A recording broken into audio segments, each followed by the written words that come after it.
주린이들의 멘탈 강화 방송 돈다방 미쓰리 3월 21일 화요일 방송 시작하겠습니다. 저는 2023년 3월을 숫자 0이라고 표시하고 싶습니다. 왜냐하면 오늘이 춘분이잖아요. 24절기의 네 번째 절기라고 하고 낮과 밤이 같아지는 때라고 합니다. 물론 춘분 말고 가을 추자를 쓰는 추분이 있는데 만약에 춘분과 추분을 숫자로 한번 표시해봐라 라고 누가 저에게 숙제를 내준다면 저는 0이요 라고 얘기하고 싶습니다. 물론 태양 환경이 0이 되는 때를 말해서 0이라고 얘기하는 게 아니라요. 미쓰리가 표현하는 숫자 0의 의미는 낮과 밤이 줄다리기를 했을 때 그 어느 쪽에도 조금의 치우침이 없는 49대 51도 아니고 딱 50대 50 힘이 맞춰지는 그 균형점, 그 점이 저는 0이라고 생각을 하거든요. 경제 지표도 마찬가지고요. 어떤 기업의 실적도 마찬가지입니다. 어떤 기업이나 어떤 경제 지표가 부진해서 계속 마이너스를 유지하다가 이제 흑자 전환을 할 때, 그리고 경기 확장으로 전환될 때 반드시 거쳐야 되는 숫자가 0입니다.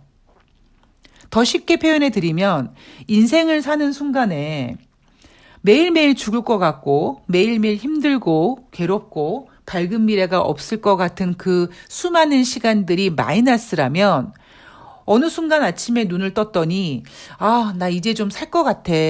좀 괜찮아. 그렇게 뭔가 숨이 쉬어지는 그 순간이 오거든요. 그 순간에 반드시 거쳐야 될 점이 저는 숫자 0이라고 생각을 합니다. 조금 더 구체적으로 말씀드린다면 2023년 3월은 미쓰리는 숫자 0이라고 표시하고 싶다라는 이야기를 해드렸는데 그게 아무것도 없음으로 해서 0에서부터 출발하는 게 아니고요.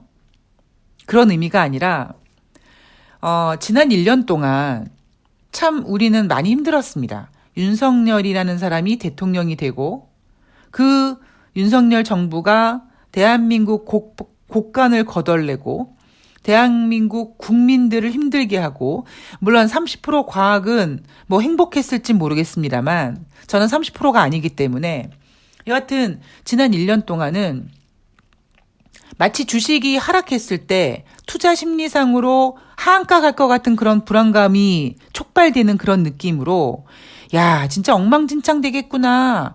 괴로워. 이런 시간들을 보냈단 말이에요.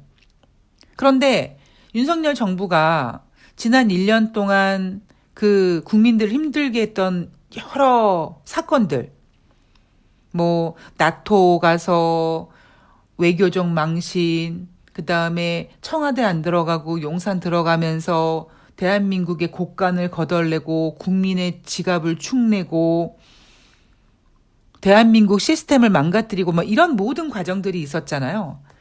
그런데 지금 시점에서 이제 대한민국 국민으로서 정말 이 자존감을 건드리는, 자신감을 건드리는 일본과의 구력외고를 통해서 뭔가 마이너스가 꽉 찼다라는 느낌이 들고요.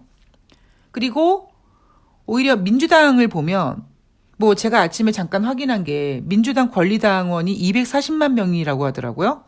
그리고 이제 그동안 국민의힘을 비롯해서 수박들이 그렇게 외쳐댔던 이재명의 사법 리스크는 사법 리스크가 아니라 이제 정확하게 검찰 리스크가 된 거죠. 되고 있고요. 저는 그래서 지금이 우리 민주진영의 그 에너지가 마이너스였다가 이제 플러스로 전환되기 위해서 0이라는 숫자를 거치고 있는 게 아닌가. 아주 팽팽한 저쪽과 우리의 어떤 팽팽한 그런 힘의 균형이 지금 딱 제로가 되는 게 아닌가. 그런 생각을 했습니다. 여러분 오늘 춘분인데요. 오늘은 낮과 밤의 그 때가 똑같지 않습니까? 그런데 오늘만 지나면 이제 낮의 길이가 밤의 길이보다 길어집니다.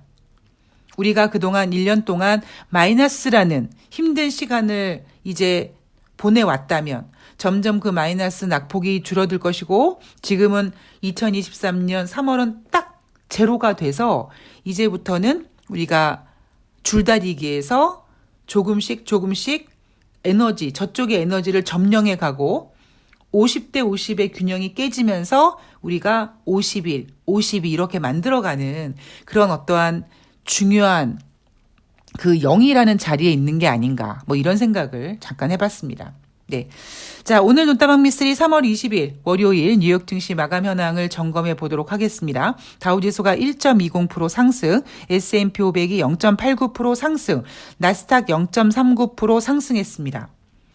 뭐 결과는 어쨌는지 모르겠습니다만 여하튼 지난주에 은행들의 미국의 중소은행들의 어떤 그 금융 리스크 우려감이 불거지면서 주식시장이 참 견디기 힘든 시간들이었는데 뭐 미스터리를 믿어주셨는지는 모르겠습니다만 어쨌든 여러분들께서 막 손절치고 막 그냥 툼에 동참하고 이러지 않으시고 이 또한 지나가리라. 미스터리 얘기 들었더니 이게 뭐 미국의 큰 금융 시스템을 무너뜨릴 것 같지는 않대. 이러면서 꾹 참고 버텨주신 여러분들께 일단 박수를 좀 보내드리고 싶습니다. 저는 진짜 주식시장에서 진짜 그러니까 여러분들이 뭘 상상해도 그 이상을 저는 해봤던 사람이란 말이에요. 그러면서 제가 경험한 가장 큰 교훈은 어떠한 리스크가 딱 터졌을 때 거기서 멘붕이 될 필요는 없다라는 거죠. 시간이 지나가면 다 별거 아니더라. 그런데 그러한 마인드와 그러한 멘탈을 갖기 위해서 가장 필요했던 거는 저 같은 경우는요. 저는 신용계좌를 한 번도 사용해 본 적은 없습니다. 근데 제가 가장 매매하면서 좀 과욕을 부렸던 게 뭐 금액을 크게 매매했던 적도 있었지만 현금 미수였습니다. 그러니까 미수를 종목별로 뭐 2배 혹은 10배까지 가능했던 적이 있었을지라 그때 제가 막 무리하게 10배씩 미수를 질렀거든요. 그렇게 미수를 질러 놓으니까 1초 똑딱똑딱 지나가는 시간, 주식시장이 끝나고 내일 아침을 맞이하는 그 순간이 모두 고통이었고요. 그리고 그 상태에서 어떤 악재가 터졌을 때 이거는요, 뭐 멘탈이고 나발이고 다 필요가 없이 그냥 거덜나는 거더라고요. 그래서 저는 그 수많은 그 경험들을 통해서 제가 여러분들께 이제 저의 매매 스타일을 가끔씩 소개시켜 드리는데 이제 그런 매매를 하는 거고 아직도 여러분들 중에서 난 미쓰리 매매하는 스타일이 내 스타일은 아니야라고 하시는 분들이 계시겠지만 그런 분들은 그러니까 본인의 스타일대로 가시면 돼요.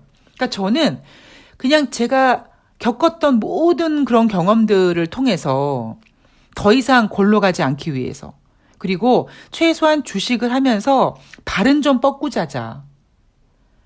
저는 주식을 하면서 한 번도 편안하게 자본 적이 없었거든요. 그래서 주식은 사랑화돼 주식의 노예는 되지 말자라는 신념을 가지고 매매를 하는 사람이기 때문에 지난주 그 실리콘밸리 뱅크 사태라든가 이런 것들이 딱 터졌을 때 저는 여러분들의 심리에 제가 이렇게 투영이 되거든요. 이분들이 지금 어떤 생각을 하고 있겠구나. 그러면서 제가 가장 드리고 싶었던 말씀은 뭐냐면 여러분, 뭐 툼에 동참하지 마세요. 손절하지 마세요. 이런 의미보다는 우리 조금만 더 넓게 봅시다. 자, 여러분, 미국의 대형은행들은 2008년도 금융위기 때보다 더 강력한 은행 스트레스 테스트를 했습니다. 뭐 이런 이야기로 여러분들을 좀 진정시켜 드렸던 겁니다. 앞으로도 그럴 거고요. 자, 그런데 이날 뉴욕 증시가 상승을 했는데요. 은행권 위기가 진정되면서 상승했다고 합니다. 자, 그렇다면 지금 실리콘밸리 뱅크 사태로 유발된 이 미국의 중소형 은행들의 어떤 위기가 끝난 걸까요? 저는 그렇게 생각하지는 않습니다. 왜냐하면 물론 미쓰리는 이번 3월달 FOMC 회의에서 연준이 금리를 동결하지 않을까라는 전망을 하고 있고, 그렇게 생각을 하다 보니까 약간 저의 그 전망이 그쪽을 향해서 치우쳐졌을지도 모릅니다. 그런데 저는 수많은 매매를 정말 셀 수도 없는, 어찌 보면 기네스북에 올라갈 법할 어마어마한 매매를 해본 저로서는 3월 20일 월요일 뉴욕 증시의 상승을 보면서 어떤 느낌을 받았냐면, 은행권 위기가 진정이 됐는데 왜 이거밖에 못 올라갔지? 라는 생각이 들었습니다. 물론 지난주에 실리콘밸리 뱅크 사태로 인해서 하락하기도 했지만 또 그 은행의 어떤 리스크가 해소가 되면서 다시 상승하기도 하고 하락하기도 하고 뭐 그렇게 변동성을 많이 보였던 뉴욕 증시였습니다만, 이날 다우지수가 1.20, S&P 500이 0.89, 나스닥이 0.39% 상승하는 걸 보면서 진짜 이 리스크가 해소가 됐다면 사실 뭐 아무리 지난주에 뭐 1%대 하락하고 1%대 상승하고 이랬을지언정 리스크가 해소가 완벽하게 됐다면 이날 뉴욕 증시는 더 크게 상승했어야 되거든요. 근데 그러지 못했습니다. 그래서 아직은 조금 조심해야 되는 게 아닌가라는 생각을 하고 있고요. 그 조심은 제가 지난주에 말씀드렸던 것처럼 연준이 금리를 결정한 다음에 그 이후에도 조금 여진을 가져가지 않을까.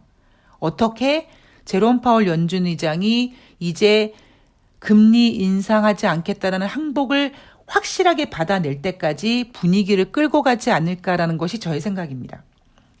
자, 그런데 어쨌든 이번에 이날 은행권 위기가 진정됐다. 그래서 뉴욕 증시가 상승하면서 25bp 금리 인상 가능성이 77.5%까지 올라왔고요. 금리 동결 가능성은 22.5%까지 됐습니다. 3월 초에 제롬 파월 연준 의장이 제시했던 50bp 금리 인상 가능성은 완전 나가리 됐고요.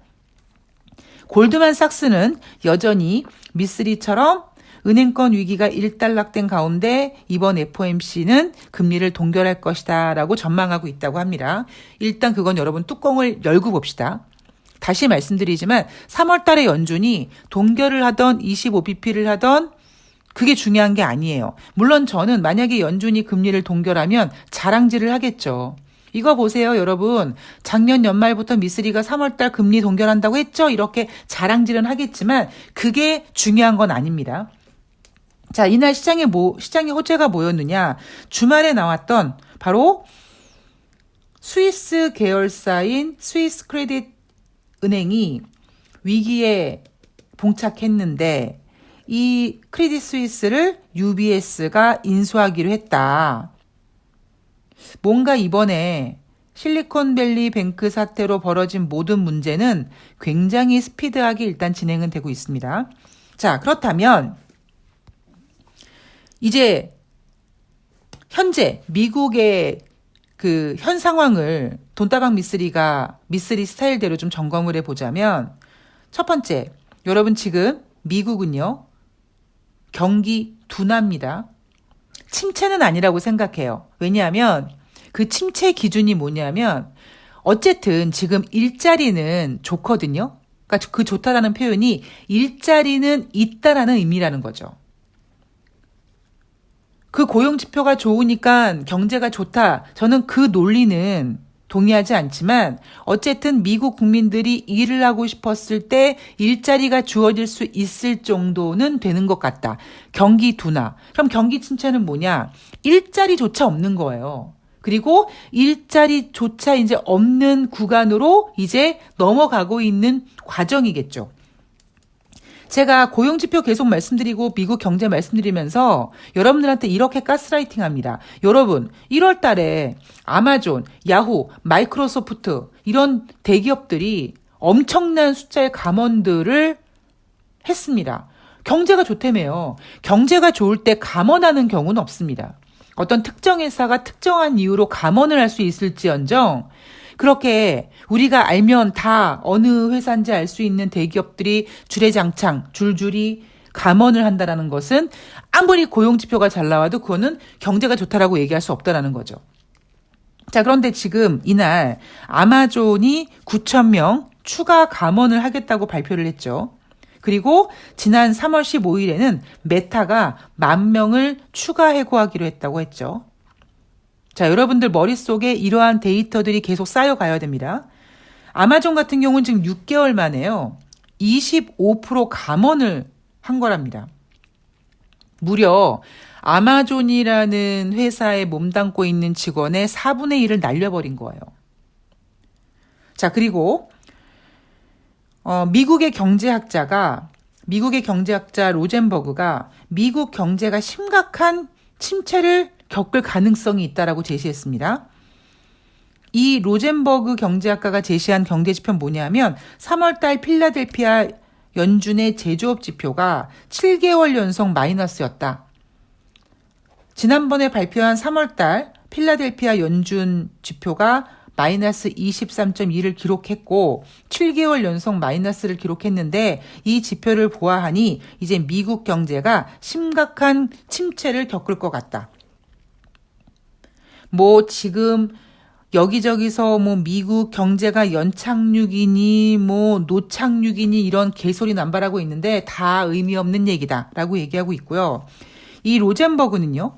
S&P 500 지수가 3,000선 아래로 하락할 것이고 주택 가격이 고점 대비 25% 폭락할 가능성이 있다라고 제시했습니다. 여러분 돈다방 미스리 작년부터 들으신 분들 작년에 좀 힘들었을 때가 9월 달이지 않았습니까? 9월 달에 JP 모건이 어마어마한 독서를 해댔습니다. 그죠? 뭐 연말까지 S&P 500이 뭐 20% 추락할 거고 막 난리 부르스를 쳤습니다. 그때가 작년 9월이었어요. 미스리는 그때 조용히 여러분 9월 말에 주식을 좀 담아보셔도 괜찮을 것 같습니다. 10월 달에 주식시장 나쁘지 않을 것 같아요. 왜냐하면 11월 중간 선거가 있거든요. 뭐 이렇게 얘기하지 않았습니까? 그러니까 이렇게 로젠버그 경제학자가 쏟아내는 독설에 너무 공포감을 느끼실 필요는 없습니다. 단지 여러분들께서는 지금 정확하게 여러분들이 체크하고 있는 경제 지표를 믿고 그 경제 지표를 액면 그대로 믿지 마시고 추세를 그려가시면서 그 추세를 믿으셔야 됩니다. 그리고 그 추세를 그려가면서 그래 인생이나 주식이나 한쪽 방향으로만 계속 가는 게 없지 반등도 하지 잠깐 이렇게 좋을 때도 있지 좋은 때를 살다가 잠깐 재수 없을 때도 있지 이런 것까지 감안하시면서 시황을 그려가시면 되는 겁니다. 제가 일요일 방송에서 그리고 지난주에 계속 여러분들께 전해드렸던 내용이 뭐냐면 이 신용평가사 피치가 소형은행인 웨스턴 얼라이언스를 부정적 관찰 대상으로 생각했고 그리고 퍼스트 리퍼블릭 등급과 관련해서 뭐 부정적 관찰 대상으로 생각하고 있다. 그래서 혹시 연준이 금리를 결정하기 전에 다음에는 웨스턴 얼라이언스가 또 문제를 터뜨리는 게 아니냐. 즉 그 얘기는 아직 여지는 좀 더 갈 것이다. 뭐 이런 얘기 해드렸는데 전일 S&P가 신용등급을 퍼스트 리퍼블릭 신용등급을 하향 조정했잖아요.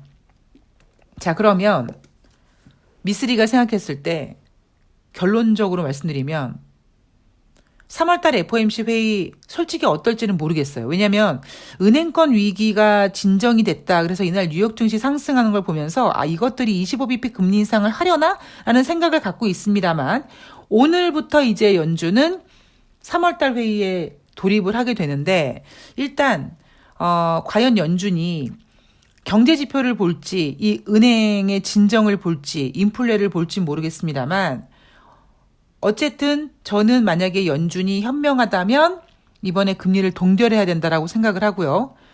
만약에 여전히 인플레이션에 꽂혀서 25bp 금리 인상을 한다손 치더라도 그 이후에는 금리 인상 얘기 못할 겁니다. 왜냐하면 경제 지표가 그만큼 지금 많이 이제 경기 둔화를 확인해 줄 수 있을 만큼 안 좋아졌어요. 제가 지난번에 베이지북 얘기 계속 해드리고 있죠. 예, 베이지북에서 12개 관할 지역에서 6개 지역은 완만한 상태고 6개 지역은 변함이 없다. 즉 지금 미국 경제는 둔화 상태입니다. 그래서 제가 여러분들께 오늘 드리고 싶은 말씀은 이날 뉴욕 증시가 상승했다고 해서 정신줄 놓으시면 안 된다. 여전히 연준의 금리 결정 그 이후까지 최소한 3월 말 정도까지는 이 긴장감을 좀 가지고 가야 된다. 그래서 미쓰리가 여러분들한테 3월달 증시는 안개 속을 헤매는 거예요. 조심해야 돼요. 비상등 켜야 되고 그다음에 속도 줄여야 돼요. 그 안개 속에 뭐가 있는지 모르겠어요. 라고 했는데 그 안개 속에 미국의 중소형 은행의 어떤 금융위기라는 게 있었던 거죠. 이제 그거를 잘 피해가면서 가는데 아직까지 우리가 그 안개를 완전히 제끼지는 못했습니다. 그거 감안해 주시고요. 그리고 지금 대한민국 주식시장이 얼만큼 그 엉망진창이냐면 그 엉망진창이라는 표현이 심리적으로 엉망진창이냐면 BW를 발행한다 뭐 이런 기사 나오니까 막 한가 갈 것처럼 막 빡 빠지고 그리고 회사가 적자 전환했어요라고 하는데도 막 플러스 나오고 이건 뭐냐면 지금 이 투자자들이 정신줄을 놓은 거예요. 그래서 굉장히 지금 투심이 흔들리고 있고 무엇보다 이 투심이 흔들리는 가장 결정적인 이유는요. 증권 전문가들입니다. 여러분 증권 전문가들이요. 웬만한 개인 투자자, 웬만한 전업 투자자들보다 능력이 없습니다. 뭐 다시 얘기하지만 능력 있으면 자기 돈 매매하지 왜 남의 돈 끌여다가 매매하겠습니까? 그죠? 그래서 지금 증권 전문가들이 이런 투심의 매수가, 매도가 그리고 무엇보다 손절가를 제시한단 말이에요. 그래서 종목들이 막 투심이 불안한 상태에서 움직였을 때 어떤 재료가 나오면 그냥 무조건 막 일단 손절하세요. 이거 던지셔야 돼요. 막 이렇게 리딩을 하다 보니까 종목들과 그리고 투자자들이 엉망진창 뒤죽박죽 개판 5분 전이 되고 있는 거예요. 자, 지금 가장 중요한 건 뭡니까, 여러분? 다시 말씀드리지만 3월달 증시는 속도를 줄이고 비상등을 켜고 굉장히 조심스럽게 갑니다. 조심스럽게 어떻게 갑니까? 정신줄을 놓고 갑니까? 아니에요. 굉장히 집중하고 긴장합니다. 눈앞에 펼쳐지는 그 안개 속에 무언가가 보여야 된다라는 생각에 멘탈을 꽉 잡고 가셔야 되는 것이 바로 3월달 증시입니다. 지금 조심스럽게 아직까지 저는 4월달 증시를 전망하지 않고 있지만 요 위기를 잘 넘기면요. 4월달부터는 어느 정도로 좀 정말 아주 재미진 종목 장세가 또 펼쳐질 가능성이 있어요. 그래서 3월달은요. 멘탈 꽉 잡고 막 쉽게 흔들리지 않으셔야 됩니다. 그리고 웬만하면 한번 견뎌보세요. 제가 그랬죠? 주식 별거 아닙니다, 여러분. 마이너스 난 종목? 예를 들면 다른 걸로 알바 열심히 해가지고 또 총알 만들어서 떼 보아서 그 기업이 상장 폐지되지 않는 한 물타기에서 빠져나오면 되는 거고요. 주식으로 손해보지 않는 방법은 10,000가지가 넘습니다. 근데 뭐 때문에 여러분들이 힘들어하느냐? 멘탈 때문이에요. 그러니까 멘탈 꽉 잡으시고 예. 단지 3월 20일 월요일 뉴욕 증시 상승에 대해서 여러분들이 너무 흥분하실 필요는 없다라는 이야기를 꼭 전해드리고 싶습니다. 자, 여러분 오늘 예, 좋은 하루 되시고요. 미세먼지 조심하시고요. 저는 내일 수요일 방송에서 찾아뵙도록 하겠습니다. 고맙습니다.